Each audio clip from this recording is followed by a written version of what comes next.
What's going on, everybody? Welcome to episode 46 of the Pucking Around podcast. As usual, we got a wonderful show for you guys tonight. We're going to go over the scoring increasing around the league, more skill or just weaker opponents, go over our typical conversation around the state of the league, general thoughts and observations, and we're going to end with the Ovechkin record chase of Wayne Gretzky's goal scoring record. What's going to happen? Stay tuned to find out.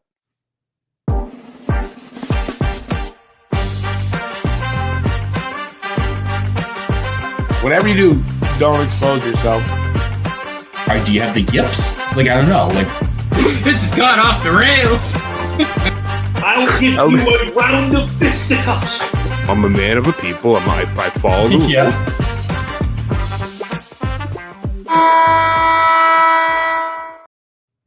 I am never going to get tired of that intro. What's going on, everybody? Hey, everybody. I'm Cam. I'm joined, as always, by my co-host and Rick. And Alex will be joining us later on this evening as he is on his way. And we are without the ever so awesome Matthew Norton tonight, as he is just taking his union-mandated break. Rick, we got a show. What's going on, dude? I'm just curious. It's just you and me? Right now, we're going to get there, dude. We're going to get there. Oh, okay. We're gonna get there. Someone else here, dude. Alex is on his. Dude, Alex is on his way. Don't worry about Alex, dude. All right, we're here for it. We're talking here for about it. someone else. I wasn't informed of everything. Obviously, Oh. You know what it is? The old guy. They don't tell the old guy everything because why It's would more you? like it's more like the old guy just doesn't pay attention to Facebook group chats. I'm telling you, dude. Freaking frustrating. We taught you how to use the Google Drive, and now everything else just went off the rails, buddy. That's like Matt in the intro. You know what I'm saying? I can only learn one thing at a time. Oh yeah. Well, it's a good thing we taught it to you at two different times. All right, let's get into some hockey, dude. Rick, why don't you take it away? Why don't you take us into the scoring for the league? Okay. You know, it seems like it's been a lot, Okay. right? Yeah. Okay. No. The question is, I don't have the actual question in front of me. I have my notes, but it's basically scoring in the league is up, and so the question is like, why is that? Is there more skill in the league, or is it weaker defenses or defense systems? I guess, and goalies. So, am I answering first? I'm answering first. I got a reason. I think I've got good reason. First of all, parity, I think, is one reason why scoring is up. Because as the teams get closer to each other, obviously some of the teams that weren't scoring as much, they're going to be scoring more. Anyway, parity. I didn't explain it well, but it's parity. Expansion brings watered down talent levels and weaker talent. So you get weaker defenses, weaker goalies, and that equals more scoring. And I think that is part of it because I definitely think it's the defenses that are running. Montreal's having the same problem, right? They're trying to teach a new system, and it's not really taking, and we're giving up a shit ton of goals, you know? So I think that's really what it is. That's all I got. I mean, there's a lot, dude. I mean, I don't have the number of exact goals scored in the league right now, but a lot of teams are, you know, they're in the high 40s. What Winnipeg's in the 50s. I mean, in the high 50s. So is Vegas. So they're about in the mid 50s in New Jersey. They just broke 50, but it's been a lot, and it hasn't even been a month. It'll be a month on Thursday, which is November 7th. But I think you're right. Part of it is due to the parity in the league. The games are very tight. Well, I'm sorry, not the games are very tight, but the standings are very tight. You know, unless you're in the bottom, you know, two in your division, for the most case anyway, you might not, you know, make the playoffs or have much hope. But for the remaining teams, it's very, very close. Part of it's skill for sure. I don't want to just attribute it to the skill players of the league. There's quite a few of them, but also there's a lot of creativity, you know, going on, like, you know, changing the angle of your shot as you approach the net, Maybe taking an unexpected shot that goalies just, wouldn't expect a player to take in a certain scenario. I mean, look, a perfect example is David Pastrnak last year. He did that slingshot shot from his hip. Not a lot of skaters do something like that. It's just kind of like adding some creativity and surprise. The second piece to it is, I think that the amount of power plays in the league jeez. have certainly gone up. But I think that's also attributed because the NHL has stressed, especially over the last decade, that they want more scoring, right? More scoring means more excitement, but to what degree? And I think that there's a balance that still needs to be had there in a way. Let me ask you something, because we've talked about goalie interference and all that stuff. Do you think the reason why they can't figure it out what it is because they want more goals? Did you see the one last night, Lightning and whoever they played? Winnipeg. They let so Lightning player, there's whatever the scrum in front, puck there. Lightning player literally with the stick pushes the pad. You can't miss it. In, and it was reviewed, and it was no goalie interference. But Elias Lindholm can gently skate across above the blue paint, and it gets taken off. Yeah, they don't know. They don't know, and they're picking and choosing. And I think that's even been alluded to. Actually, Vogel and I talked about it a little bit on High Brew Nation. Episode 18 out now, for those of you who are Bruins fans listening in. We kind of went into depth about this and just saying, like, we just want consistency across the league. Yeah, it's a problem, but it goes both ways on that call. I mean, look what Tkachuk did, right?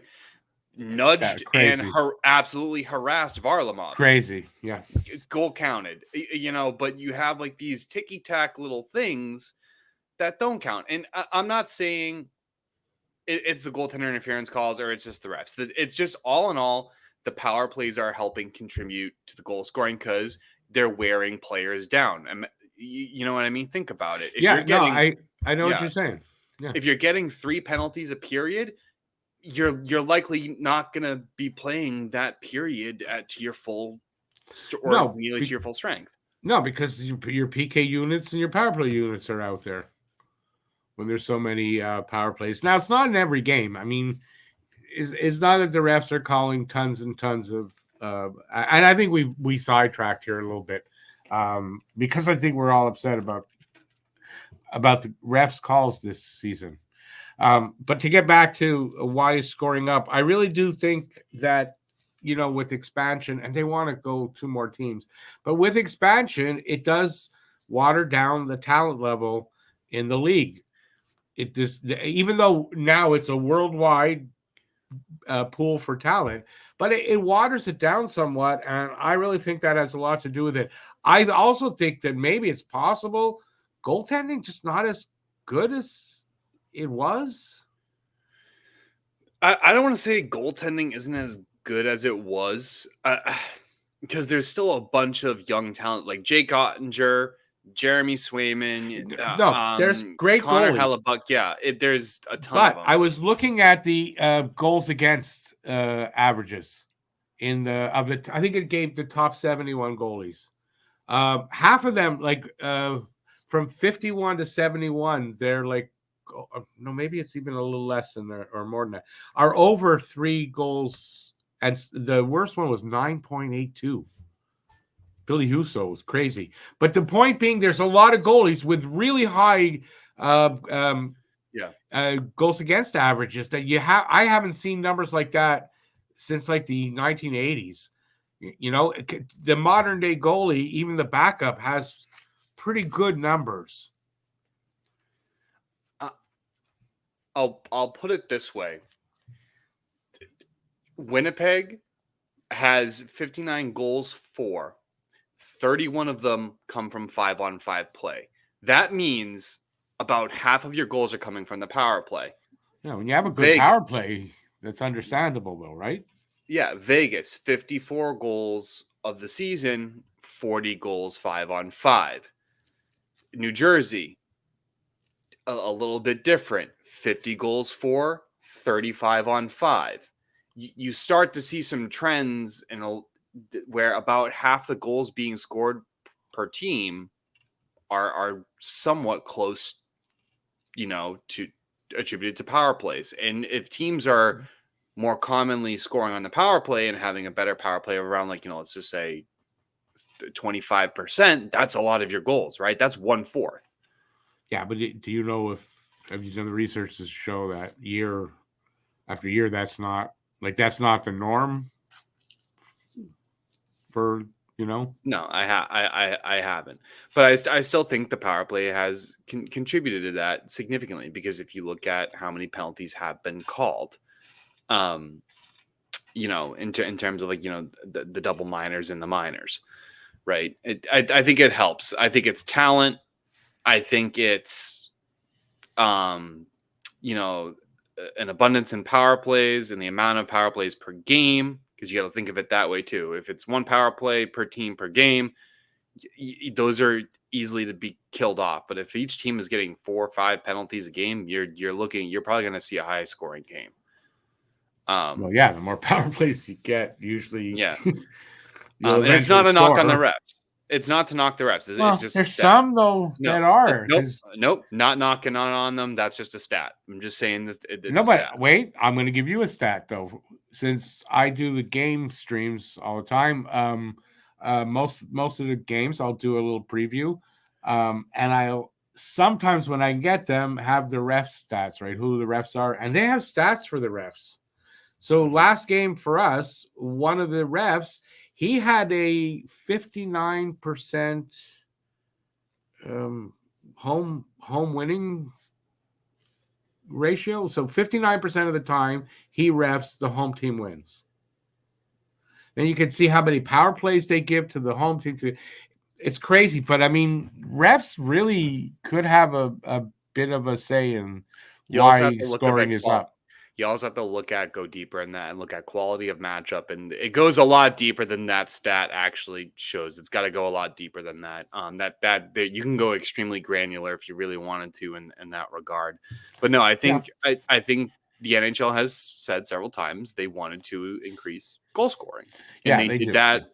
And they did that when they decreased the size of the goalie pads to, open up the 5-hole a bit more, forcing the goalies to squeeze a little bit more at the knees, and it made the net a little bit wider, but then they shrunk the net a little bit, and I think it matched the goalie pad shrinking. But I don't think it was that significant in comparison. They moved to 3v3 overtime, and that was to prevent, more shootouts. But if you look at it, they also wanted a goal scored in some fashion. That wasn't a skills competition. So no, I think it's a bunch of things. I think it's an amalgamation of everything that was just mentioned. I don't think it's necessarily a bad thing. What, having more goal scores? No.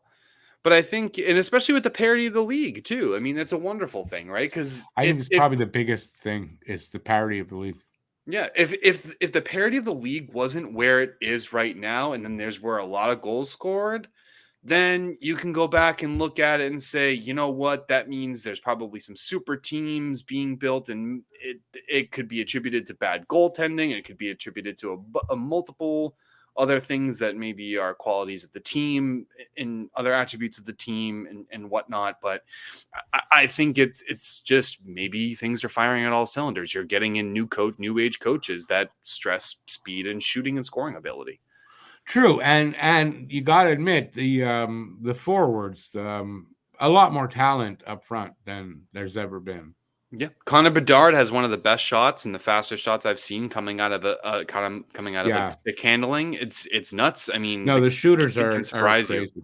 Yeah, the shooters are crazy today compared to like when I was a kid. It's like it's night and day. So there, I guess it's we could talk about this, that it's a bunch of things that contribute, I think, to the amount of scoring. And when the league kind of encourages more scoring, it's going to happen. Yeah, no, I agree. It's a good thing. Like I said, it would be a bad thing if it was just a handful of teams and you were still getting the amount of goals scored, because then you're just looking at, okay, it's not good. But I think the the point being that it's across the board for teams is good. I think it's pretty solid. Well, that's So, parity in the league. I mean, yep. And it doesn't get any better than that, baby. I think I love a good competitive league.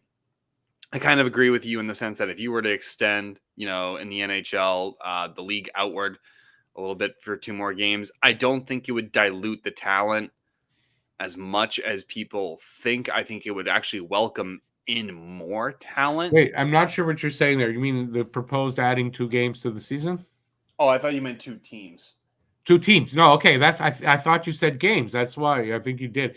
Yeah, no, two more teams. I mean, even though it's a worldwide pool that is from, I mean, we're pretty much sucking that dry already of the top, of top talent. So add 2 more teams. That's another what? No, you're only 50? adding It's another 50 people. players. But that's not as much as you think. I mean, comparatively to other sports, though, I mean, if you look at Waters it, it down. I don't Waters it think down. I don't think it dilutes it to the degree of which that you would say. I mean, look at it now at 32 teams, and you have a lot of teams having like their top 9 players doing extremely well. Boston's 4th line is a good example of that. Yeah, but you could look at how many teams have superstars. How many teams are able to have more than one? Some teams don't have any. I mean, in my day when I was a kid, you had multiple, like you had 4, 5, 6 guys on a team that were superstars. To counter that point, a lot of teams now can find 2 superstars. I mean, look at but some teams can, but not all of them. And I think adding 2 teams, I don't want to add 2 teams. I don't, but I think if you add 2 teams, you actually spread out the wealth in terms of the ability to afford these players, and it gives those players options to go areas to areas where they can. Because look at Edmonton's situation with Draisaitl and McDavid. Look at Colorado with McKinnon, Rantanen, and Makar. That's going to be a really rough situation. It's probably going to be Boston pretty soon. They have McAvoy, Sway, and Pasternak. You guys might run into some cap trouble in the future with Slavkovsky and all of those top end picks you're getting.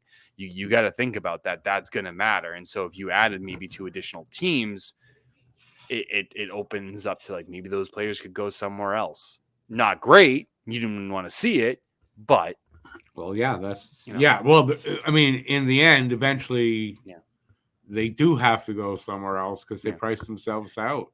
But diluted talent or top end talent, even slightly, might also increase league parity, which might also increase goal scoring. I'm pretty sure that's also why they're considering it, because it leaves more room for the stars of the league to be able to score. Like, imagine McDavid just dancing around a bunch of AHL talent. Not saying that's what you would get, but imagine. Connor Bedard. But that could be the case. Although, if you're a team that got McDavid, that means you got first overall pick. You might get some good draft picks for a few years because you're a shitty team, and then so it more than likely isn't going to be a situation where a team has just McDavid or a guy like that. They got nothing else. I can't see that. No, but it was just an example. I mean, look at Toronto. I'm pretty sure if we got 2 additional teams in the league, maybe Toronto actually does something. No, they'd have to. They'd have to change my playoff rules. There's my weekly leaves hate.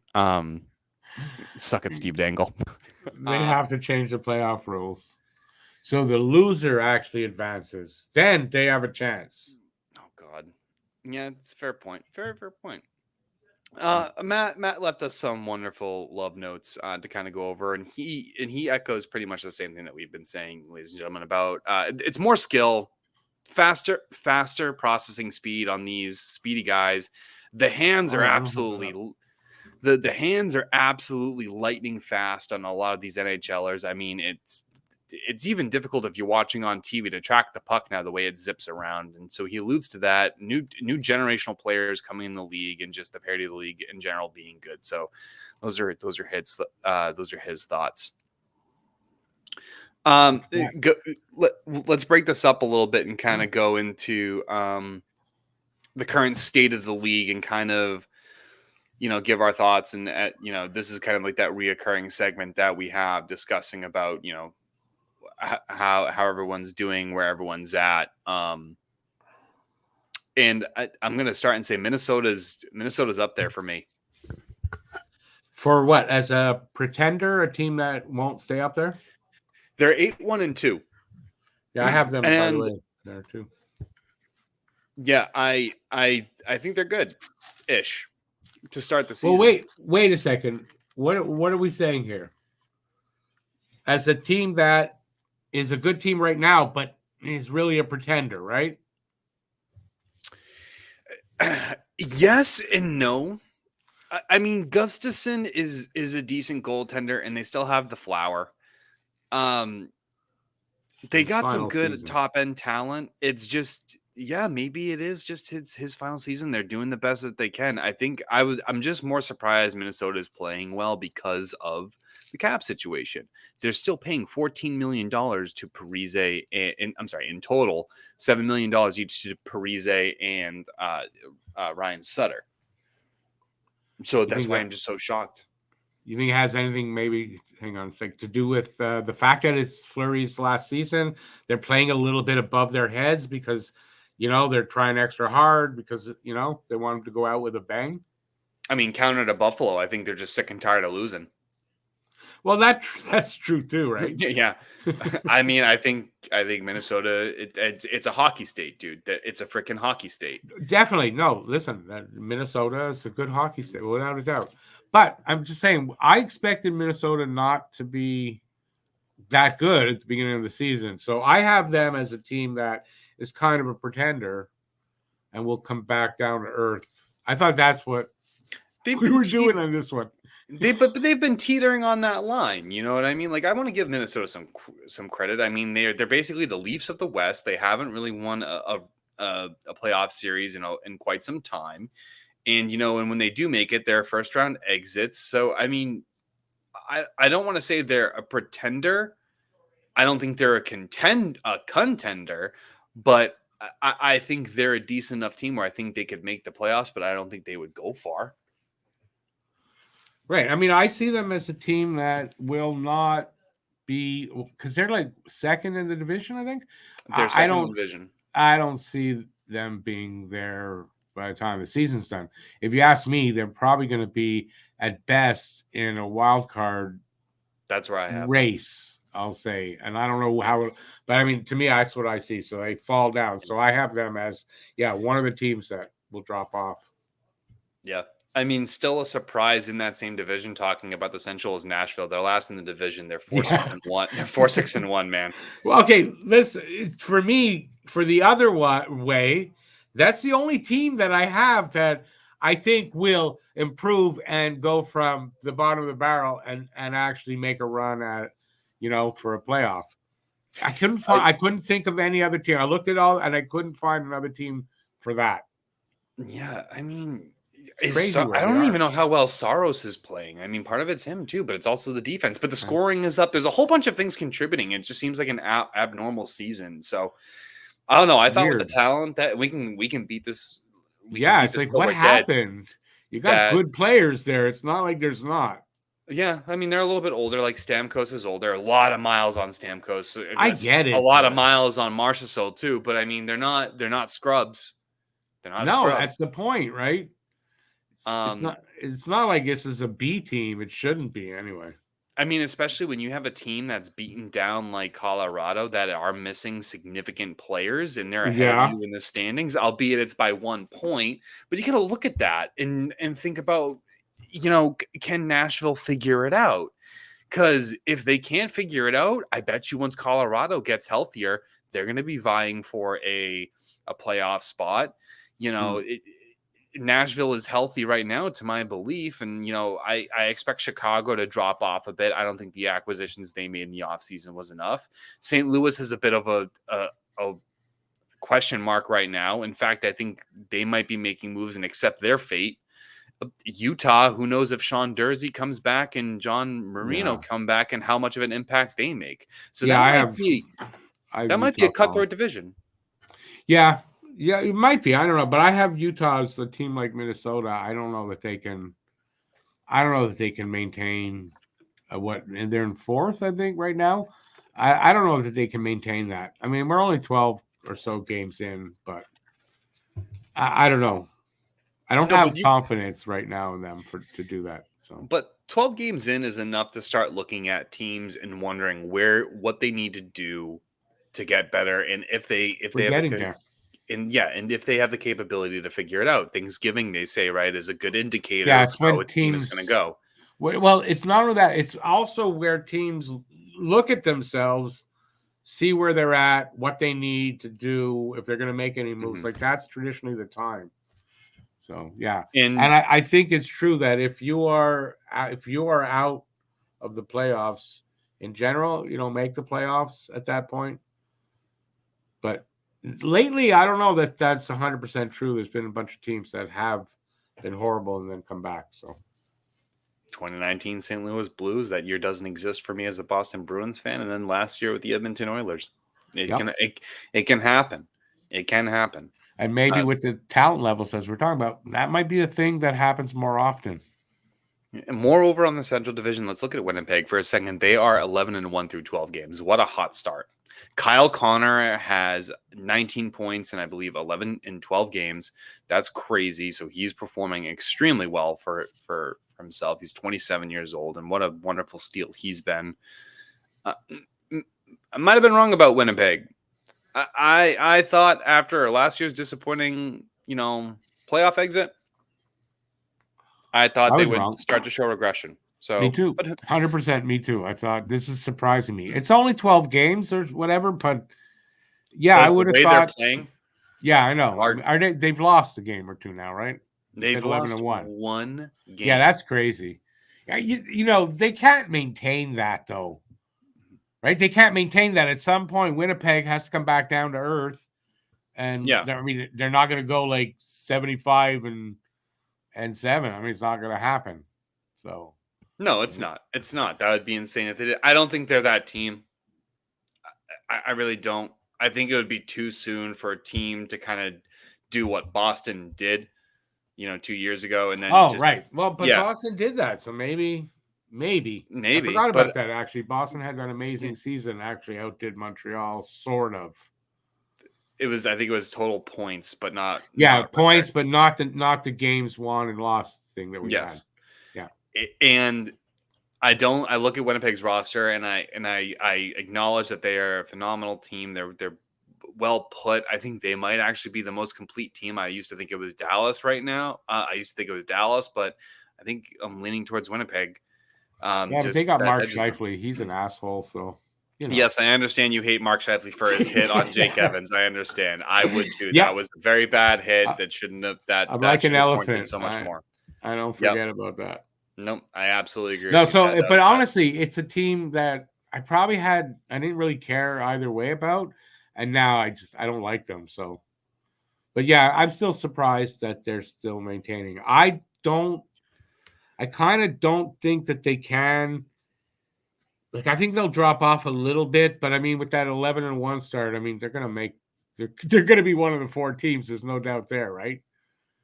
I think so. I think they'll be one of the 4 that make it in the playoffs. Whether or not they retain the one seed. I mean, they got an 8-point lead right now on Dallas, a 4-point But lead on Minnesota. yeah, but there's a lot of hockey left. That's not. Yeah, It doesn't mean it's gonna stay an that way. 8-point lead is substantial. That's 4 games. That is Yeah, an 4 games. 8-point lead, 40 or 50 games into the season is substantial. At this point, it's not as substantial. No, it's able to be caught up on, but it's something to also take note of. Oh no, without a doubt. Listen, 11-1 to start the season. Yeah, that's a hell of a start. You got to take notice of that. Yeah. I really thought in the with Hellebuck's performance in the playoffs last year that would affect him this year. Oh, it was awful. And it didn't. Like maybe it's made him even better. Revenge tour. Yeah, I mean that's what it. I didn't think that would happen. That's why I had them dropping. Oh well. Pivoting to the Pacific. Yes. I guess no real surprise there. Kind of like where we had everything. I mean, yeah, Vegas at the top, Los Angeles, Vancouver, Edmonton. Yeah. followed by Calgary, Seattle, Anaheim, and San Jose. I think everyone kind of had that hashed out. I mean, you could probably swap a couple within the top. Yeah, where four, but I think they are in the top Yeah. 4 might have been, but I think it's fair. I looked at that and I don't think there's anything here that I think is weird or out of place. Points are tight. Is it? I haven't checked for that. Is that true in like all the divisions that it's really tight? Pretty much, except for the leading teams in the Central, I would say.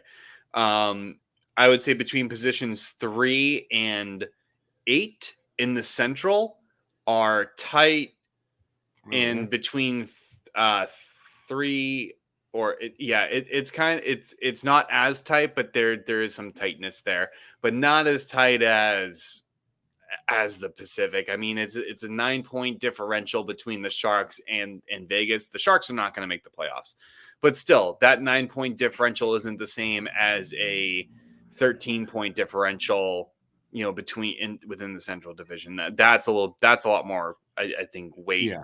Definitely not as tight as like your first girlfriend. That's definitely not as tight as that. Oh my God. Well, whatever you do, don't expose yourself. That's my quote. There you go, Rick. You pick up quick, buddy. You pick up quick. Yeah. There you go. No, if you look at it, but from there, it's only a 7-point difference between 7 and number 1, and then a 6-point difference between 6 and 1.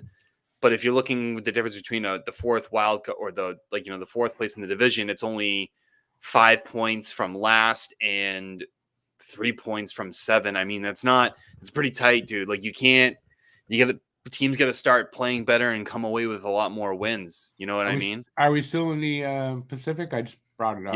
Yeah. No, listen. The Sharks. Nobody thought first of all the Ducks and the Sharks were going to do anything anyway. So it's no surprise where they are on the bottom, and they're that far out of like the away from the Knights. Yeah, but they're not far away out of position 4. That's the thing. Like if you look at position 4, which would be the fourth elite team, right? Yeah, okay, but you got to say you know what though? 5 points there for San Jose is a lot. Yes, no, I agree with you, but I'm just saying. And even the Ducks, I don't know. I don't think they've got what it takes anyway. And the Kraken. Look at the way the Kraken played against you guys. Now, don't take it the way they played against us. That's just bloody embarrassing to see how we got beat 8-2, and they played horrible against you guys yesterday. I thought. Oh my God, they got demolished. That was a clinic. That was a hockey clinic of a game.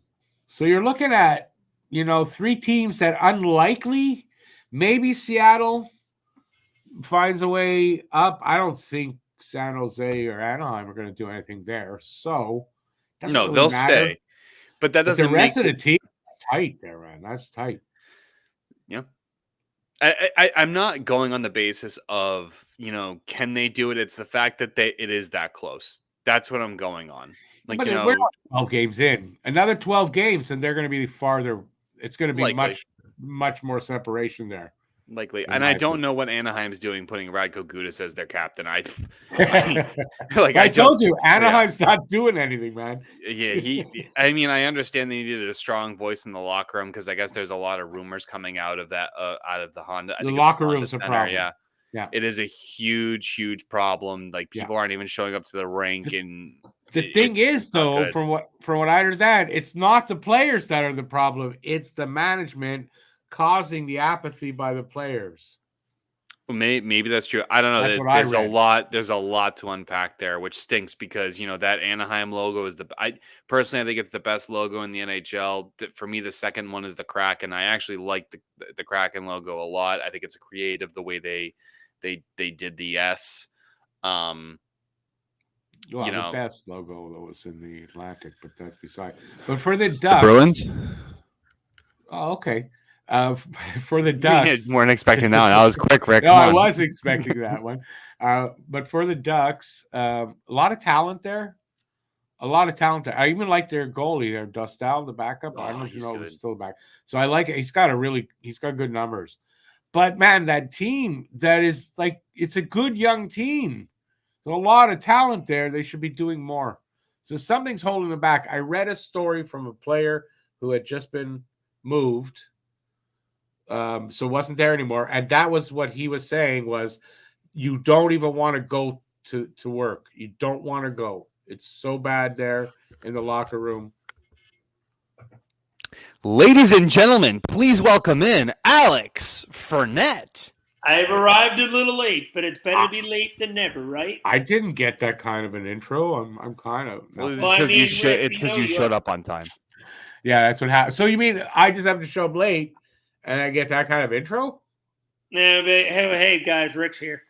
Yeah, hey Rick. That's what I How's got. it going? Basically. Bald-headed beauty. Yeah. Welcome to the podcast. Anyway, moving on away from Rick. I don't think anyone's ever Talking called about me that happy before. days, sunshine and sunflowers. Bald-headed beauty. That's a new one to add to my. I'm still in my nice attire too that I went to dinner in. Oh, there you go. Looking cute for us here on the podcast. I'm looking We all love to hear it. I'm looking all spiffy. Oh, he's so cute. I He had, probably I even had brushed a his tie teeth. and a sweater vest on and everything. I bet you And wipe look your like a ass good too after future you take a poop. son-in-law. What? What? I bet you Poop? wipe your ass too, front to back, right? Oh, not back to front. That's the way you got to do it. Yeah, oh my God, that's incorrect. No, that's for women only. I'm just kidding. Mm-hmm. Alex, just to catch you up, we're talking about the around the league stuff. We went over the Central Division, how tight some of those points are, except for Winnipeg, who's pretty much running away from it. Run away with it right now. Currently, we just touched upon a lot of the teams in the Pacific and about how the points are very tight there. We're also giving a quick recap for the fans who were just listening for the first 36 minutes. And basically saying that, we still don't expect much out of Anaheim and San Jose, but, starting with the Kraken, you could realistically possibly see them, kind of elevate into a playoff spot. Calgary could, and maybe Edmonton, Vancouver, Los Angeles, and Vegas could kind of alternate up and down there. But realistically, that could be anyone's division. Yeah, I'm looking at the Pacific right now. Calgary looks like they're coming back to earth. They started red hot. I think they won their first 4 games, and they are. I have since. I have Dustin Wolf in my fantasy, and he seems to be coming down to earth. So I imagine the whole team is a bit. Yeah, but he's a great goalie. Reaction. Yeah, but still, he's coming back down to earth a little bit. Meanwhile, Edmonton, who started 0-3-1, is starting to find their game. Even without Connor McDavid, they've won 6 out of their last 8 games. Leon Draisaitl has picked up the slack. Wait a second. They won 6 out of their last 8 to have 6 wins, so they had no wins? Yeah, they started 0-3-1. I didn't know that they had no wins at that point. I'm sorry. And they, I believe it was 0-3-1 because they got their first win against us. I know that for sure. Maybe it was 0-3. In fact, I think now I think about it, I think they started 0-3 and then beat us in overtime. So maybe it's 6 out of 9. But point being, Connor McDavid's out for 3 weeks. Big loss for them, obviously. Yeah. And Leon Draisaitl, the last 2 games, picked up the slack. 6 points in his last 2 games, 3 goals. Yeah, but that offense is loaded. I mean, man, even without McDavid, the offense is loaded. But even still, you lose a number 1 player in hockey. Oh, for sure. Have a ripple effect down your lineup. For sure. Okay, but it's for short periods of time. No, no. If it's extended, but like how much longer is he out for? It's at least 3 weeks, is what I heard. 3 more weeks, or no total? At least 3. So he's got a couple more weeks out. I mean, he only missed 2 games so far. So yeah, so that 2, 3, 4 games, you can probably make it up. You got Draisaitl there, but you go longer than that, and they might start feeling it then. I mean, you're going to need other guys in that team to step up. Evan Bouchard, Ryan Nugent-Hopkins, a little bit out of Jeff Skinner. Maybe Darnell Nurse can pull his head out of his ass for a couple of games. Who the hell knows there? Don't count on that. That's why I said who the hell knows on that aspect of things. Yeah, don't count on Darnell Nurse. No, I mean, it's contract in hockey. It's a crazy division. Nope, Seth Jones. Oh, yeah. Check out our old Syndicate episode where we debate which contract is worse, Seth Jones or Ryan. Didn't you guys come to the conclusion that it was pretty much a tie? Yeah, that one wasn't too bad. We were almost on a dead heat with that one. I think one name. Yeah, it was a tie that I won. Okay. There you go. How do you win a tie? That's the point of a tie. I don't know. It's Polish math. I don't want to learn that kind of math. That makes sense to me. Yeah, there you go. Hey, we also talked. Hey, listen, we talked about Anaheim being a youthful team that should be performing better than the way they are, and that leads me into the Atlantic because another youthful team that should be playing so much better than they are the Buffalo Sabres. Cam, before we move to the Atlantic, I do want to mention something. We have a trade to announce. Oh yeah, go ahead. It's not a big one, but it is a trade. We have a trade to announce. The Edmonton Oilers and the Philadelphia Flyers have made a trade. The Edmonton Oilers have acquired defenseman Ronnie Attard from the Philadelphia Flyers in exchange for defenseman Ben Gleason. Just breaking as of 5 minutes ago. That's awesome. Who the hell are they? Ronnie Attard, I know, but Ronnie Attard, Yeah. yes, he's number 6, number 7 defenseman, and Gleason's Ben Gleason, yeah, name Attard I know, played but for I a couple don't games know. when the Flyers were dinged up in injuries. But Gleason, he's been around a little bit? A little bit. I think he's 25, 26. Yeah, okay. I think I don't know much about him, but I've heard they're both lower end players. So it's not a major trade. But if we get a trade, we gotta announce it. I can only imagine what Jamie's doing. He's probably screaming and jumping up and down with joy about getting into. He wants him all Philly, dude. He's doing the opposite. I wanted anybody, but not this guy. No, he's not, dude. He wanted Matt Rempe. He literally wants Matt Rempe. New York keeps calling him up and sending him down, and meanwhile, Jamie's over there like seething at the lips, just being like, "Dude, just give me Rempe. I'll take him for like a bag of pucks. Yeah. Just give him Rempe. That's what he wants." There's a chance Arbor Jack might go down too. I don't know how though. If they waive him, I don't think he's gonna survive. He's gotten you into a lot of penalty trouble. I get it. The doubt, but he should go down. You can't waive him. You'll lose him if you waive him, and I think he doesn't. I don't think he's gonna. I don't think he'll get picked up. I think he would. I don't think he'd get without picked a up. doubt. I think he would. He has some interest in the trade market this offseason. I know he's starting to build up a bad rep, especially with what happened in that Pittsburgh game. I guess Philly might pick him up. Part of the argument, but Philly might pick him up. How that game ended? What's that? What? With Arbor Jack in that Penguins Habs game. What happened? When he kneed a player, I don't remember which player in the Penguins, but he made a knee on someone at right. No, he didn't. Who told you this? That one blew up on social media. There was no knee on knee by Arbor Jack. I was watching the game.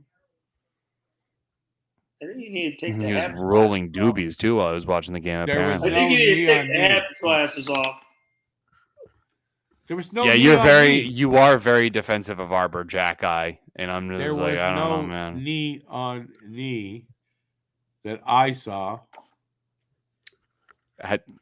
Yeah, can you see through those blue blood and rouge? What's this say? A fight in the final seconds. I didn't see that. That's what I'm referring to. Okay, you didn't say it was the finals. I only found out there was something happened. It was way after. Now, I didn't know. From what I heard, it was a little bit retaliatory for what happened to Slafkovsky in that game. Yeah, so that makes sense. I did hear that. Slav got concussed by, who was it, Dan Heinen? Yeah, he's out. He's day-to-day again. So, but two lefts don't make a right. Well, I agree with that. I didn't see it, so I'm not going to comment. Watch the video. I'm not going to stick up for Jack. It was pretty dirty. Okay, I'm not going to stick up for him. I'm not going to stick up for him if he's wrong. I didn't see it, so I'm not going to say anything because I didn't see it. Fair enough. Save comments until you actually see it. Yeah, I mean, if it was bad, I'm going to say it's bad. I'm not a homer that way. One of our guys does something stupid, I'll fucking say they did something stupid. Well, before we touch upon Buffalo, because I think we can also touch upon Montreal too, because they're also a young team that I thought was going to be a lot better this season than they actually were. Woo boy, 4-7-1. Okay, since I'm the expert, no, but interesting because I just read an article that really kind of flipped me on the state of the team right now. And that we're really not that far enough into the rebuild to really like all the hope we had for this season was kind of misplaced. And we're finding that out now. And there's still a little work to be done and maybe 2 years or more on the rebuild before we start to get good. So that's what I was telling you about. I'm going to be doing a podcast after. That's what that's about. Revised expectations. Well, yeah. you know what? I'm the type of person that I might be all then I read something and you go, oh, that makes a ton of sense. And you gotta look at that and reevaluate, your stance on that. That's what I'm will starting say- to think that I'm not sold on Kirby Doc for you guys. I might said not that be at the beginning of the year. yeah. I think he needs a change of scenery. I don't And think you Kirby guys Doc need a is your winger. 2C. He needs some time to get trust in his knee again. I mean, I get that, but that's what you're seeing, I think, anyway. I mean, yeah, no, I get. How old? No, is I'm he? willing to give. 23, I'm willing to. 23. I'm willing to give him his opportunity. I'm willing to give him his He gets chance, the rest to of the prove year, it. personally. But right now, I'm not 100% convinced. But he's also missed significant time due to injury, so I'm willing to give some credit there. I'm willing to give him a little bit of an opportunity. But he does, in my opinion, he does not have much time to prove it. I'm not saying you guys are wrong either, but you have to give that time. From everything I'm hearing, what his surgery he went through, it might take him a little time to trust in that knee again properly the way he needs to. Hey, Rick, we'll send you a winger for Kirby Doc. Yeah, somebody said that in our chat in the game, last game. Was it you? Yeah. What did I put up? No, it was in a group chat. What did I put up? Hey, just a picture of a giant middle finger. A middle finger, because listen, he's 23. Bobby Brink. I'm not giving up on the kid. He's not making a horrible contract. Like, he's not making crazy money. He's not signed for a super long term. I'm not giving up on the kid. There's too much upside there. That's why I would take a flyer on him, and I'd throw one of our 8 million wingers we have not named Mitchkoff up to him. I mean, the fact that you want to take a flyer on him, why should we give up on him? Because you need winger help and we need center help. We don't. You're right. We need winger help, but the wingers are there. They're still developing, and this is where we need to realize. So that's why you take temporary winger. We got to still have temporary wingers for what? To win that we're not going to win anyway. You know, it's just more just me trying to fleece the Habs. That's the problem. Is Habs fans just have no patience. Yeah, 2 years is all they could stand on the rebuild. That's it. But we got to have patience for another 2. For you guys, it's year 2. Anything Bergevin did is not part of this rebuild. This rebuild was started when did you guys bring aboard Kent Hughes. When Kent Hughes got here, the rebuild started. So Kent Hughes arrived last year? No, this is our 3rd year. We're in. This is the 3rd year we're in. All right, so this is year 3. Okay. Yeah. So there's another 2, maybe 3 years of this that we got to face. I'm not happy about it, but there's no choice, and we got to have the patience. So Vogel is our director tonight. Don't stick up for them. That you're on my side. He ain't on your side. He's a Bruins fan. Yeah, I should remember that. I gotta remember that. Oh, that's bad. It kind of looks more like he was trying to go for his nuts. That looks like a knee to the dick. That's even worse. That's what it looks like. Okay, so I saw the fight with Graves, but that wasn't. Was that Jack-Eye with Graves? That wasn't Jack-Eye. That was Jack-Eye knee. Yeah. Yeah, but not the fight with Graves. No, not the fight. No. Right. Okay. I'm talking about the knee. Yeah. No, that's right. Yeah, he's. I didn't see it. Going to get suspended for that. I didn't see it, but I have to say, with that picture, and that doesn't tell the whole story. His knee is high up, but obviously he had to get there. So yeah, but it looks on that picture that he's going for his balls, which is even worse. Depends what the guy did. Now listen, I wouldn't stick up for a knee on knee if he did that. I don't like that. Yeah, but. Anyway, let's continue throughout the rest of the Atlantic. Cam, your Bruins look like they took a nice step this weekend. We're going to touch upon Buffalo, kind of like revisiting that. You're formerly known as terrorist organization. Why are they formerly? What happened to change it? We changed it because Alex was going to get canceled. We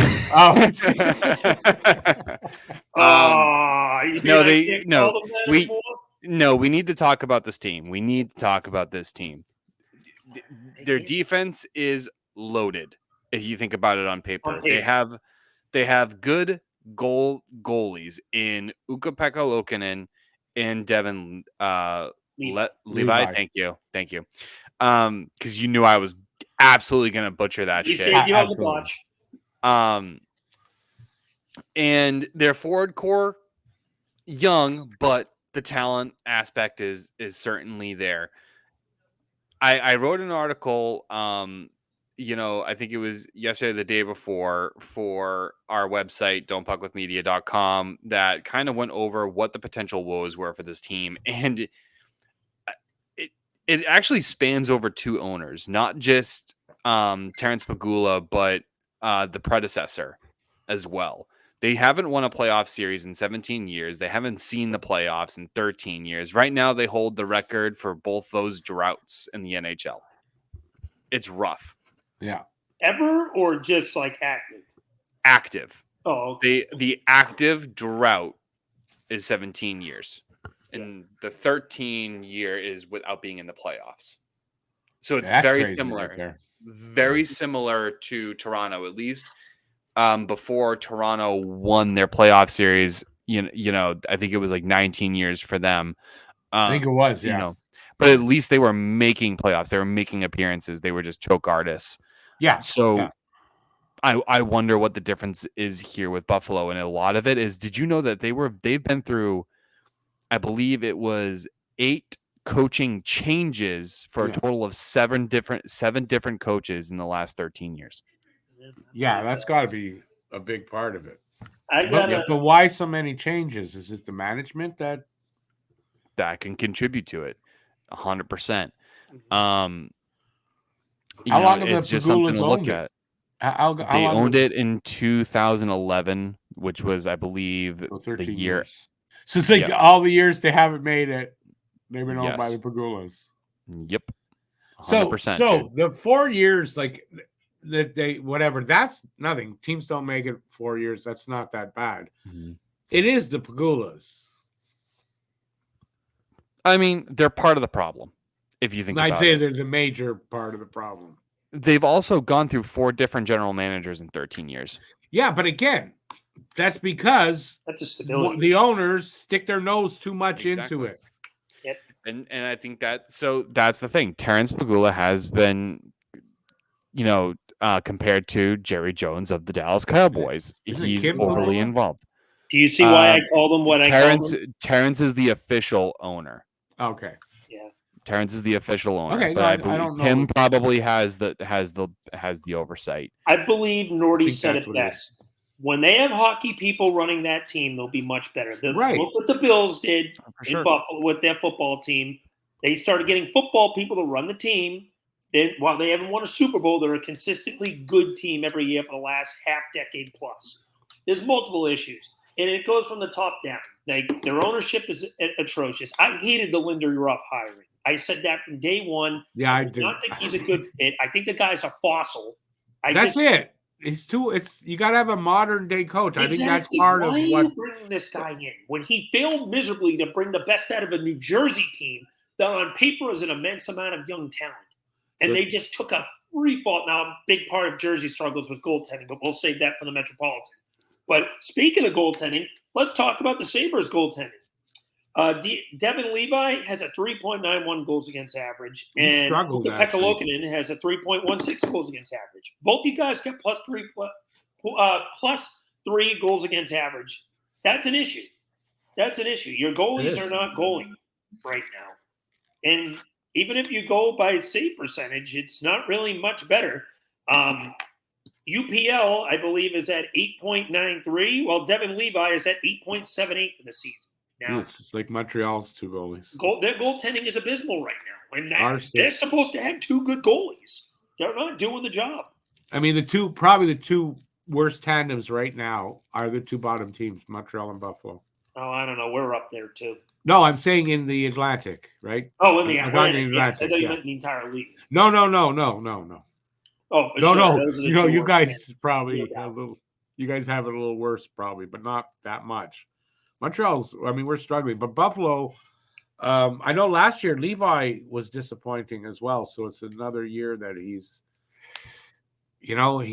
got to turn that around if he wants to still be considered, a top young goalie. See, this is my thing with Buffalo, and this is why I say it comes from the top. They don't know how to develop their talent. They don't know how to build chemistry. They're don't know how to get the right head coach right to build this team. That's what I was about to say. They had Dan Bilesma, I remember, at one point. I'm not crazy about him either, even in Seattle. Like, I thought he was a good coach in his day in the mid-2010s, but I remember in the early, well, actually not even mid-2010s, early, maybe late 2000s would be a better compliment, because in the 2010s, this guy started getting faded out. He couldn't bring a absolutely loaded Pittsburgh team to the cup. Right. That kept faltering. The moment you fire him and bring in Mike Sullivan, they become back-to-back champions. Yeah, that just shows how much coaching is an issue. I think you need a hockey guy to run the show who will pick have a better choice for coaching. It's got to start somewhere there. They got the talent level in the players. It's talent there. There's no doubt, right? So something's got to be missing elsewhere. It's probably not the players' fault completely. Oh, yeah, for sure.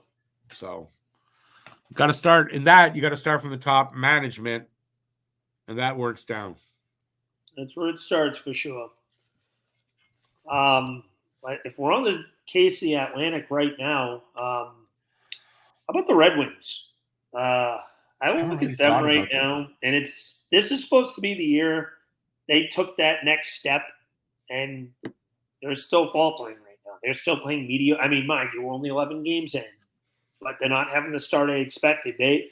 I've been adamant in this show multiple times, I believe the Yzer plan has turned into the Yzer scam. Like this guy, I mean, you re-sign Patrick Kane, and you bring in Vladimir Tarasenko with a core that has not really proven itself yet.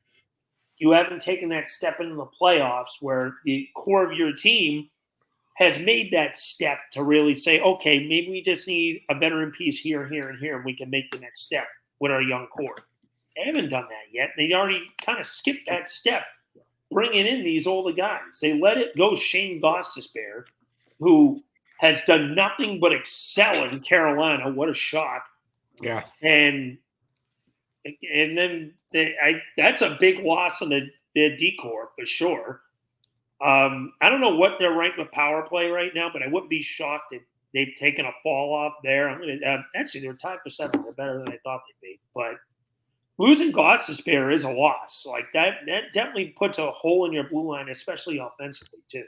So I just think the Yzer plan was overrated. Mm-hmm. And they're kind of, I don't know. It's like he's lost now.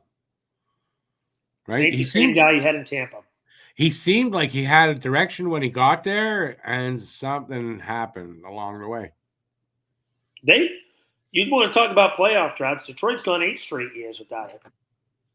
Yeah, I mean, and they don't seem to be any closer, to getting there. So, but it's also this, and it's what I just learned, or what I'm just learning about rebuilds. Rebuild, you don't know how long that's going to take, right? So you say 8 years, but a rebuild is usually 5 to 10 years. So they're not really out of it. It's just theirs is taking long. Unless if you're the Rangers and you have 3 really good talents that only want to play for your team. Yeah, and that's why it's funny you say that, but that's why I have hope for Montreal's to be pretty quick rebuild. Is we got the guy that basically did the Rangers rebuild doing ours, so I feel very confident that way. So. But you need the talent to be able to do it. But our talent is there. It's young. Well, you're talking about young. But I'm just saying that's why the Rangers rebuild was as quick as it was. Okay. But it's I still feel confident in 2-3 years. It's gonna be a lot different for us. Yeah. That's all. For the Red Wings, though, I don't know. I don't follow them enough to really know what kind of prospects. I know a few of them, but I don't know them intimately enough. He's not a prospect anymore. No, I know about Cider, obviously. I'm just talking about, it's something I was thinking about the other day that I've come to learn being associated with you guys, because it's, I realize I know the Habs really intimately, But then I see how you guys know your teams intimately, and I realize I don't really know that much about your teams as much as I would have thought. And then you think, well, it's like that for everybody around the league, you know? Yeah. And I don't know. I just never thought of that. I'd be lying if I said I knew Montreal as well as you do. I don't. Not even close. No, but it makes you realize that I can see you don't know our team as well, but I don't know your team as well either. So, it's that thing we have when we think we know everything. We know about our team, but, I don't know if I'm not getting my point across, and I apologize for that. No, you are getting your point across. But it's funny. It's something I was thinking about earlier today, as a matter of fact. Yeah. Going through the rest of that division, Ottawa, I feel like they're starting to come on. Yeah, I will give Ottawa one thing. They're scoring a lot. They are scoring a lot. Their high-end guys are producing. But they're starting. Listen, they have a winning record. They're 6-5. They just need to roll. I think Allmark's helped them a lot. Yeah, I don't know what Allmark's save percentage is off the top of my head. Yeah, but he's not doing what Corpusalo did there last year, which then not you can put a mailbox in over Corpusalo and you get better results. Right? So it's It's a huge improvement. Yeah. Then again, Corpy just shut us out, so I'd be a hypocrite to say otherwise. But but you can take I don't care like that one. Yeah, but you can take the same goalie, put him on a different team that has a defense in front of them. Yeah, that's fair too. It's going to be better, right? That's fair. Forsberg, I think, has got a couple of shutouts too for Ottawa. He's been solid for them. He's been okay.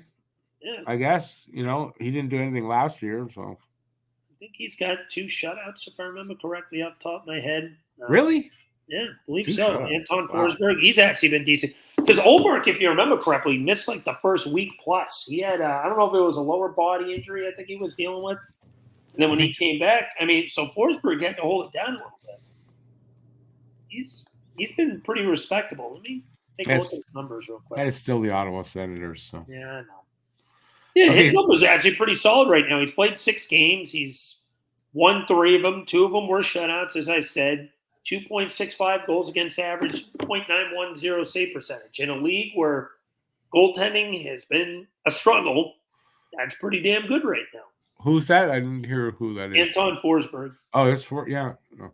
Can he do that all season? I don't know. No, God. We haven't. I'm just saying that's a good start. We haven't talked about the Metropolitan. No, we have not. Let's move over there, shall we? The one team in the Metropolitan that I think should not be at the top is the Washington Capitals. I don't know how they're doing it. They're scoring. I can't see that lasting. When we talked about who would be our they're not at the contenders top. in fall. Did you say that they're at the top? Well, they're third. Yeah, but I wouldn't say when I think of the top, I think like at the first team, like you know what I mean. Yeah, it's the Rangers right now. Okay, but they got 16 points. They're only 1 point away from the Rangers. It's not like they're far. It's very Washington's 8-3. I mean, you got to give it to them. They have had a good start, but that goaltending's not going to last. I can't see Washington doing this all year. I think they will eventually fade. But right now, good on them. They're off to a good start. 8 out of 11 is very good. And, mind you, 2 of those wins are against us, so that's kind of free. 1 against us.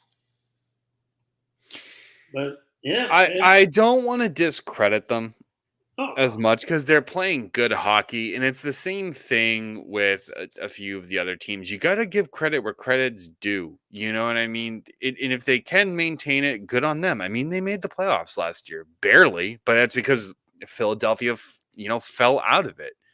You know what I mean? That they crapped themselves, and that opened the door for Washington and the Islanders. It was both of them. And I hate to, bring it up, Alex, because I know you love the Flyers, but like it's just a harsh reality, and I know you're you're not wrong. It. Yeah, you know what I mean. And it's listen. Washington is a team that when we get to near the end of the season, you're gonna look back and they're gonna be, or you're gonna look at and they're gonna be on the bottom somewhere. I think so too. If they are here by mid-December, I don't think they're okay. This team might actually be for real. Maybe, yeah. Okay, I think agree with November will be a little bit more difficult of a month for them. I don't know their schedule off the top of my head, But I just don't think this team has enough talent on paper to keep this thing going all year long. Yeah. I even think Carolina's going to fade a little bit. I know they're 8-2 right now, but they don't have any of the depth that they had last year. Like they're all two of them. They look great so far. Maybe I'm wrong there, but I that's another team that has started great. Now, at least with Carolina, I still think they're a playoff team. Don't get me wrong. Yeah. But I don't know if they're going to end second in that division. I really don't. Carolina is playing really well. That's Yeah, the thing. They're playing really well. Yeah. I think they will. And their backup, I mean, Peter Kochek, he's going to be the starter once Frederick Anderson's gone. He's so good. There's no question about it. They found their guy. He's going to Mhm. get it, and that's going to be the case, and there's going to be no question surrounding him. Isn't he not? He's not the starter? Are you sure? Frederick Anderson is Or still they're the starter, splitting? but he's out with injury. Okay, because I have Kochekov in my fantasy. Yeah, but Kochekov is making the case Kochekov. where he likely will remain the starter when Anderson returns. I mean, Anderson has been proven to be injury prone over the last couple of seasons. Mhm. His injuries have, I would say, for a goalie, have been moderate to significant. He's And 36, I think, or 35. yeah, he's getting up there in age, man. And so I think they are going to pave the way for this young guy. And, a lot of people probably had Carolina dropping off significantly because of the amount of departures that they had. But they've answered the call. And Rob Ridmore, I'm going to give him a ton of credit too, because his coaching has benefited them. They've played the least amount of games right now with 10 in the Metro. So realistically, they could be at 18 points versus. That's right. So who knows? Or they could be with the Rangers at 17, or they could be at 16. There's three possibilities, right, that exist. Yeah. But you're right, Carolina. I think you're right. Carolina's a playoff team. They might either be, dare I say, they might contest the Rangers for one. Oh yeah, I think they're. I I think they're one of the top two teams in the division. think New Jersey will eventually find their game and pass them. I don't think so. Personally, but I think they'll be third. I don't I think so. still think Carolina's a playoff team, but I think as the season goes along, I know New Jersey hasn't quite been the team that I thought they would end up being, but I also think they're hanging above water. New Jersey has played most games in the league. Yes, at 14 games. They're almost a fourth of the way through the season, so I'm going to judge them a little bit more heavily than I am the other teams, because they're about a fifth of the way through.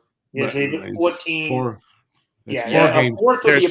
They're about 6 games away from a fourth or something along those of the season. So you have to kind of take a look at that and say, all right, well, they're at 16 points, but sure, teams that are playing 11 games that have 11 games point are also at 16 and 17 points. So you got to take a look at that and like man, 3 games you can play it right, and you could lose 3 games in a row, but you also have to look at New Jersey as they play. So it's all about how you decide to scale it, and if trends were to continue. Oh, for sure. I'm not in the firm belief that New Jersey's ready yet. I think they're another year. I actually had them, losing in the Cup final this year, but that was just, again, a bold take. It was just a bold take. It's I had New Jersey winning the division. It's still early, though. It is, but I think it's mostly a new coach, new system. Yeah, I don't like the coach there. It's Sheldon Keefe. Yeah, I wonder why. And Sheldon Keefe is not a horrible coach, and I think he has a much better core down in New Jersey than what he had in Toronto. And I'm not talking in terms of talent; I'm talking in terms of players who will respond to things. So, but he's a weak coach.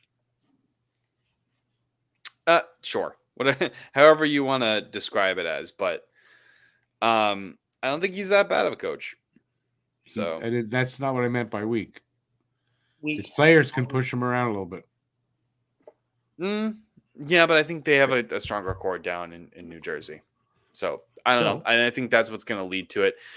I do want to point out one player on that team. Nico Hischier has been fantastic so far this year. He's been season's young. I don't think he'll last at this pace, but if the season ended today, I'd put him as a Hart finalist. That's how good he's been. Now, doesn't, obviously, but he already plays a great 200-foot game, and now the offensive game is coming along with it. I think New Jersey will be a playoff team. I think they'll be a wild card team. I could see that. Yeah, I don't think they're going to overtake the Rangers or Carolina. I don't see it. Because if I they think lose Dougie Hamilton again, or if they lose another defenseman, it's going to be rough, dude. I mean, they also let up a lot of goals too. I if you mean, think about it. yeah, but you could say that about almost any team too. And one thing to mark about New Jersey, they did add Brett Pesce. That's a big add. And they haven't even been playing Simon Nemec. Nemec has been getting healthy scratch for that team, which is crazy just to show the logjam that they have right there. I would not be surprised at this rate if they end up trying to move him to go get some wings. There's a rumor. I saw a rumor last week about Montreal being interested in. I would love him. In my opinion, I think he's a future number one defenseman. I do. I think that kid's the real deal. But when I saw that, I'd be good. I'd be good to acquire Nemec. I mean, me too. He's definitely good. And there's a tie with him and Slav. So. He was a former top 5 pick in 2022. I think it was second or third overall. Yeah, he's one of Slav's best friends. That's a fact I didn't know. Yeah, they grew up together. Him, Slav, and Meshar. Interesting. Yeah, like, you know what I mean? It's interesting. Jersey, please see.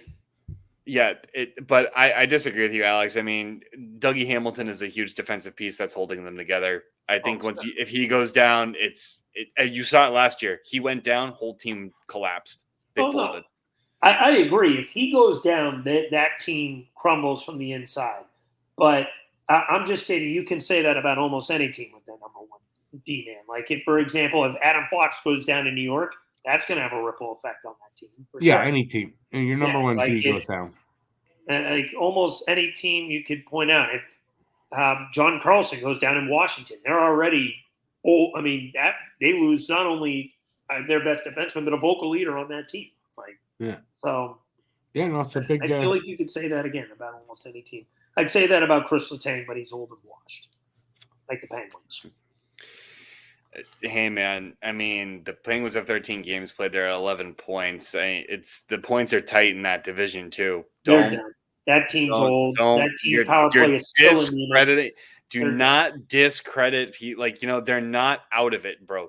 No one's out of it right There are 6 points separating the Penguins from first place in that division. No one's out. You can't be so hard pressed to say that they're done. Penguins have. I'm saying that they're done, as in they're not making the playoffs again until 2030.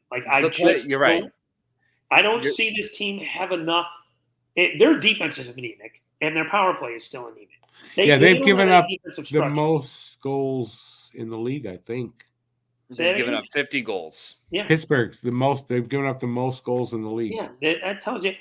They have tied with Montreal now. They are tied with Montreal. Yeah. Yes. Tristan Jarry's fallen off a cliff. And no, Colorado has given up the most goals in the league at 51. Oh, okay. So I didn't know about Colorado, but I knew Montreal was just behind them. But then they beat us 3-1. So Montreal, Pittsburgh, Colorado, and San Jose all have at least 50 goals against. Yeah. And like I said, one of the things that made those Pittsburgh teams so dangerous in mid 2010s is how dominant they were on the power play, how well they could move the puck, how crisp that they looked. Now it's just Sidney Crosby and Evgeny Malkin just driving a bunch of guys who just don't have structure. And I'm starting to wonder if they're starting to shut down Mike Sullivan. I really wonder if he's run his course there. No, they're he's old. A great coach. They're old, but like I said, don't count them out, dude. Like you counted out Washington, and I mean Washington's not as old, but like I would not. Again, Pittsburgh has a tendency where they might be able to turn it around and surprise you a bit. 6 points is not a lot, especially from first. It's just the age of this team. I mean, they made a run late last year. They fell short, but. They did make a run.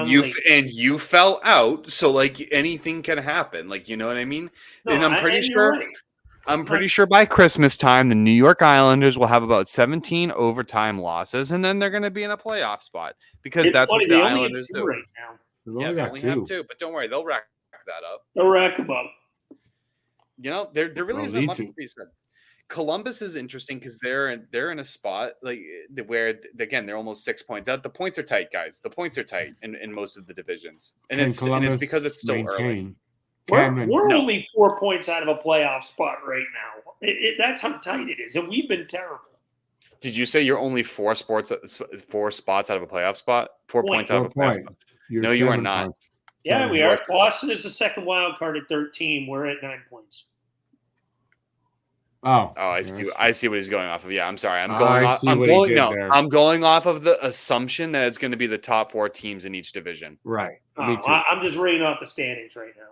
Yeah, I'm going off of the top 4 teams in the division. Montreal. Yeah. But no, Alex in is the right. division. He's going by the correct methodology. Well, where's it? Then we're only 4 off too because we got 9 points as well.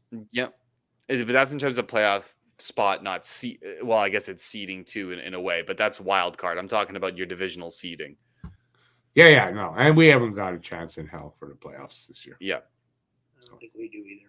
I'm on Higgins. Yeah.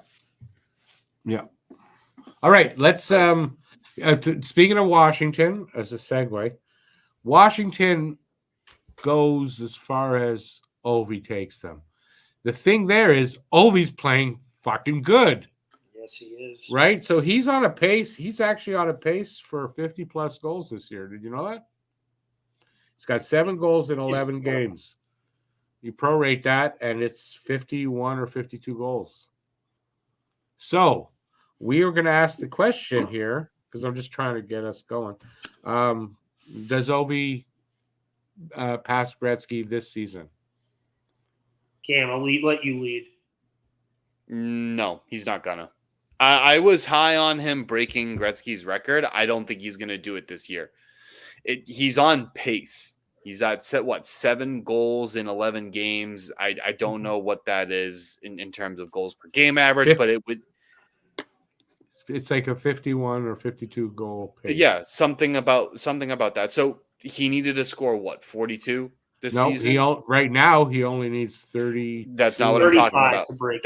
That's not what I'm talking about. He needed to score 42 this season, correct? Mhm. Before the season had started, which means he needed to be at about half a goal per game, or a little bit, just a little bit over. Right now, he's on pace for that. I don't think it's sustainable. I don't think he's going to have a 50-goal season. I think he'll stop at around 38 to 40 and just miss it. And then next season, he's going to come back, play a couple games, break it, and I think next year will be his last year. You go last. Man, it's tough. I think I may have to piggyback on Cam on this one. I think he's going to fall just short too. I think it's going to be very close. I do think there's going to be a point in the year he hits a little bit of a rut where he gets like a goal in like 11 games, and that rut is going to be the difference between him getting it, missing it. Not yet. Yeah, I think he rides this little coattail a little longer. Maybe gets another 3-4 goals in the next like 6 or 7 games. But age will eventually show at some point. I think he does hit a little rut before he picks it back up again. I think he ends with about 38 goals as well. I'm going to go around. I think he has a much better season than last, especially with the start he's had, because he started terribly last year, if you remember correctly. Yeah. But I think his rut comes mid-season this year, and I think he does fall short. And I also agree with Cam that I think next year is his last year. He'll end up with just somewhere in the low 900s when it's all said and done. Okay, mine is okay. So he's got the pace that he's on. So he needs 35. Is it 35? 30. He needs 34 to tie, 35 to break it. So he needs 35. Let's look 35. at oviechase.com. He needs 35 to pass. My thing is, he seems kind of rejuvenated this year. From what I've read, he's really excited to be there. He's like really pumped this year. He's producing goals. And years that he does that, he scores 50. If he scores 50, he passes. We know that, right? Sure. We know that, right? So I say, yeah, he's going to pass. I don't know that he'll get 50 per se, but he only needed 42 to do it coming in. Yeah, I kind of think he does. He gets somewhere around 45. So I think he does. But I've got a question to add to this. If he breaks it this season, does he retire in the offseason? No, I think he finishes his contract. No, he would finish his contract. He got 1 year left on his campus. Oh, I didn't know that. Yep. That's it. Okay, I didn't know that. You're That's right. why I'm saying if not this year, next year. And if he didn't break it this year and his contract is up, I think he would sign. I think he does have a second. He's playing till he breaks it. Oh, yes. Sure. If you're that close, I mean, you're already immortalized on the Stanley Cup.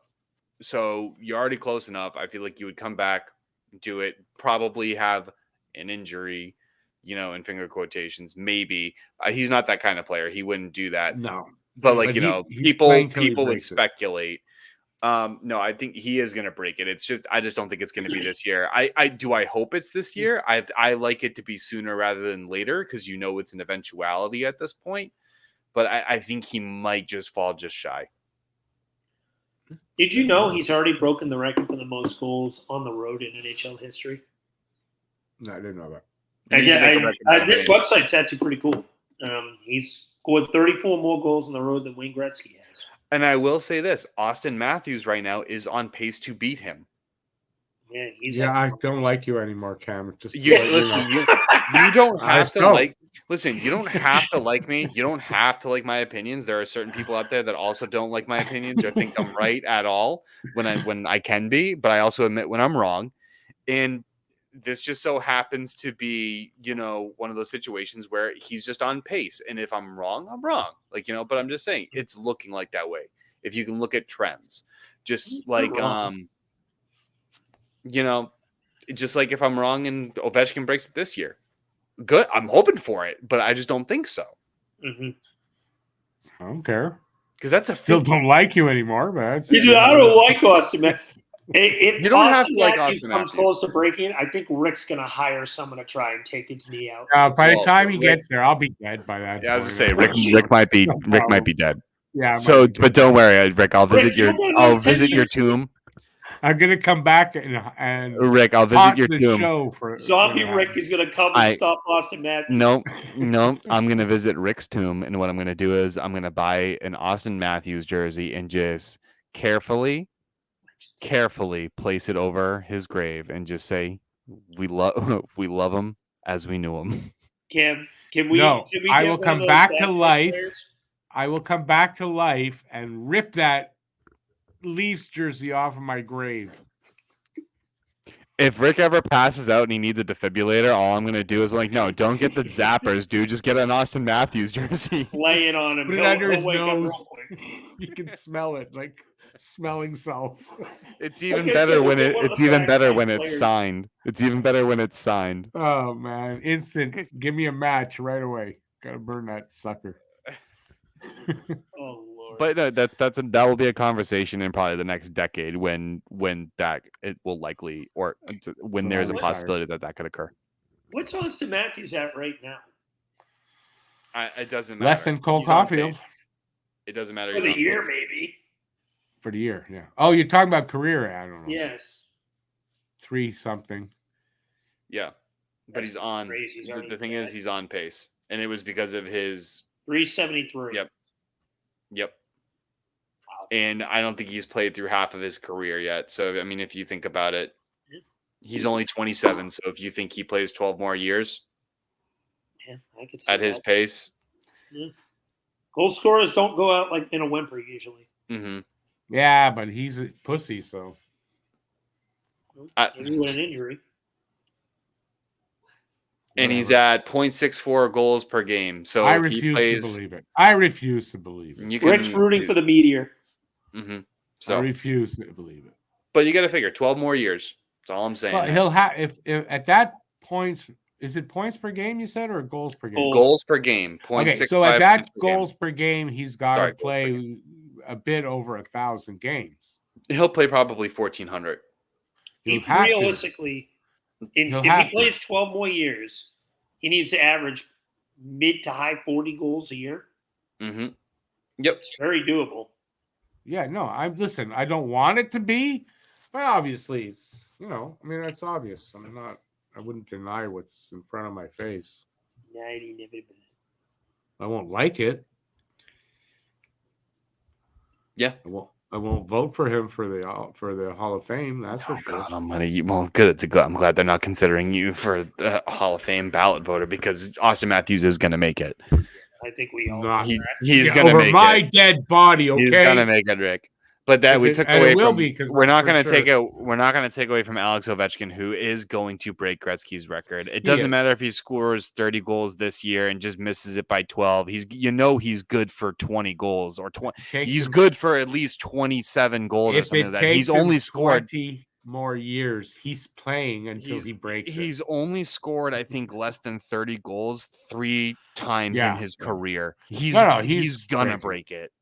Early next year at the latest. Yeah. It's early next season at the latest. He's going to break it by then. But I think this year. I think you're the only one that says this year. Good. I have no problem being the only one. Good. I'm a trendsetter, my friend. No. And I hope you're right, Rick. I do. I want to see it. I want to see it over and done with too at this point. I don't want to just I want to see it because that's exciting. Like that's history, right? I want to say I watched a Russian dude beat out a Canadian for the goals. So yeah, and if Austin Matthews gets, it'd be history too. I don't want to fucking see that. It'd be the first American, right? I think so. Yeah, but you know what they say, right? Yeah, America first, baby. All right, guys. Final thoughts. Final thoughts. Fuck Austin Matthews. That's my final thought. It was nice and short and sweet to the point. Final thoughts for me. I still think Washington will fade at some point. I love Ovie. I think the Capitals will have a fade back to normalcy sooner rather than later. Cool. All right. Ladies and gentlemen, that will do it for episode 46 of the Pucking Around podcast. Don't forget to check out our new website, tpuckwithmedia.com, for our blogs. We also have our podcast listed on there, so you can find us on there, and links to our Spotify, our Apple Podcasts, where we're also listed, and we'll be putting our YouTube link up there soon as well. Remember, don't forget, my poetry's there. Most important. Don't forget Rick's poetry. He's actually a poet and he didn't even know it, ladies and gentlemen. Remember to like, comment, and subscribe, and leave us a rating/review on all of our streaming platforms. We would love to hear from you guys. As always, we love you all, and we will see you next week. Ciao, everybody.